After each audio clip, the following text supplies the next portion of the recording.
murang bahay dito sa Naik, Cavite na malapit sa highway at sa mga major establishment. Tara kabahay, sabay-sabay nating i-full house tour ang bahay na ito.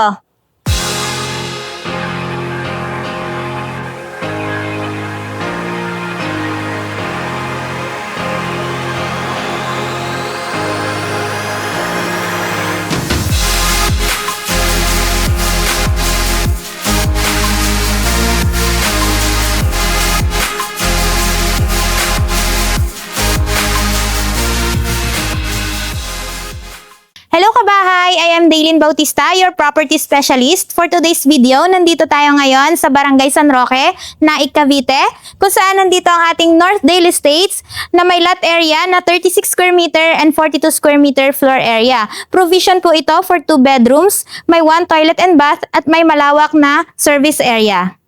So ayun kabahay, samahan niyo ako. Makikita niyo, nandito tayo ngayon sa pasad ng ating bahay. Meron na diyang awning sa tapat ng ating pintuan, protection para sa splash ng ulan. At dito po pala kabahay sa Northdale Estates, meron tayong 1 meter na frontage.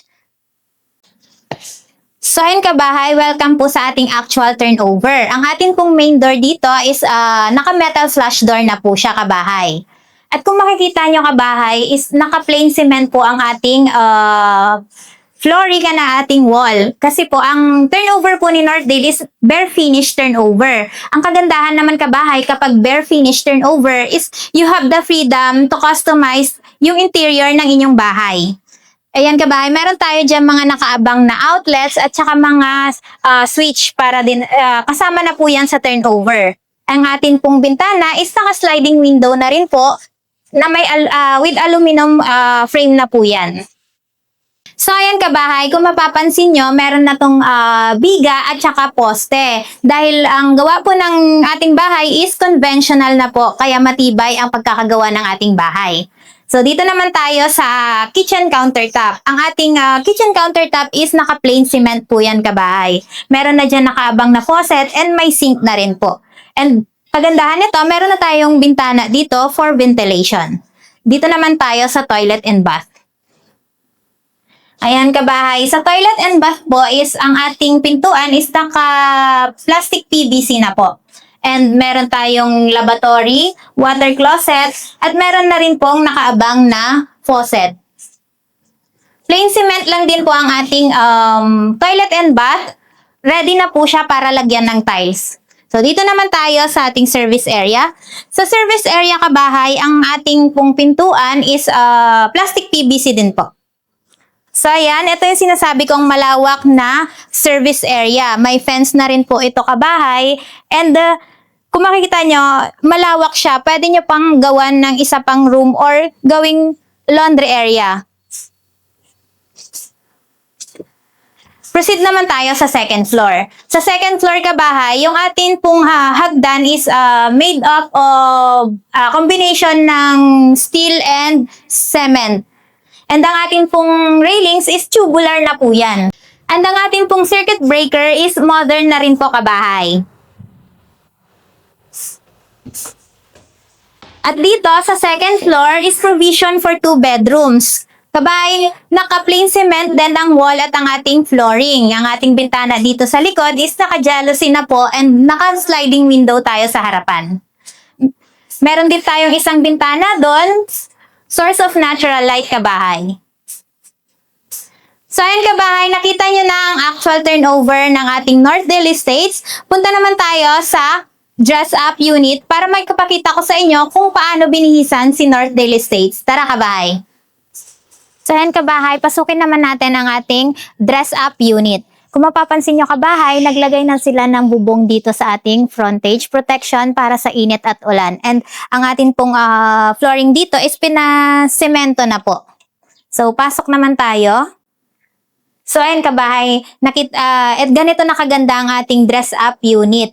So naglagay sila dito ng sala set, meron tayong center table. Yan.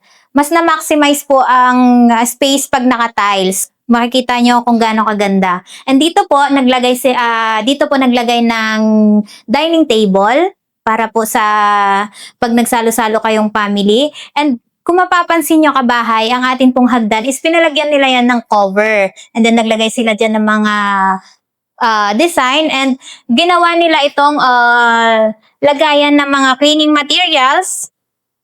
Ayan. Or kabahay, pwede nyo rin po itong lagyan ng TV para sa inyong TV console. Yan. Dito naman tayo sa ating kitchen countertop. Yung ating kitchen countertop dito, kabahay, is pinalagyan na nila ng tiles. Ayan, ganda. And meron na tayong mga cabinets dyan. Pinalagyan nila ng cabinet. So, nagmukhang elegante na yung ating kitchen countertop. Meron din tayong mga built-in cabinet dito. Dito naman tayo, kabahay, sa ating service area. Yan, kabahay. Makikita nyo, naglagay sila ulit dito ng countertop sa ating service area. And dito po, pwede nyo rin gawing laundry area. Ayan, pinasemento na rin po ang flooring dito and may fence na po siya.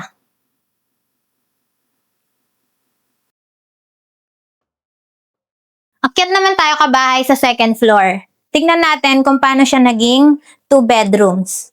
Ayan, kabahay, nilagyan na yung ating footstep sa hagdan is nilagyan na rin po ng vinyl and yung protection po para sa hindi madulas. Ayan, yung second floor po is naka-vinyl na po siya. Then dito tayo sa first bedroom. Dito, kabahay, yung ating first bedroom. Makikita nyo, yan, napakalawak po. Meron tayo ditong nilagyan nila ng parang study table. Yan. Tapos meron tayo dyan, built-in cabinet. Pinalagyan lang nila ng mga wallpapers para magmukhang mas lalong maganda yung ating room. So, dito naman tayo sa second room. Ayan, kabahay. Naglagay ulit sila dito ng parang study table and then yung isang bed. At naglagay rin sila ng mga mga wallpapers. And meron tayong built-in cabinet dito. So, yan, kabahay. Ngayon, pag-usapan naman natin ang presyo ng bahay na to. So, tara, kabahay. So, yan, kabahay. Nakita nyo na ang ating actual turnover and dress-up unit dito sa Northdale Estates. Pag-usapan naman natin ang price ni Northdale Estates. Kabahay, ipa-flash ko dito sa screen ang ating sample computation from total contract price up to the required income. So, yan, kabahay, for only 5,000 down payment and 10,000 monthly amortization, pwede nang mapasayo ang bahay na to. So, kung pasok ito sa budget mo, kabahay, i-message mo lang ako. Nandito ang aking number sa ating screen and pwede mo rin ako i-message sa aking mga social media account na nasa description or nasa comment section. So, yan, kabahay, kung bago lang kayo sa aking YouTube channel, please like, share, and subscribe at hit the bell button para ma-updated kayo sa mga bagong house tour katulad nito. I am Daylin Bautista from Kabahay Rent to Own. See you, future home buyers!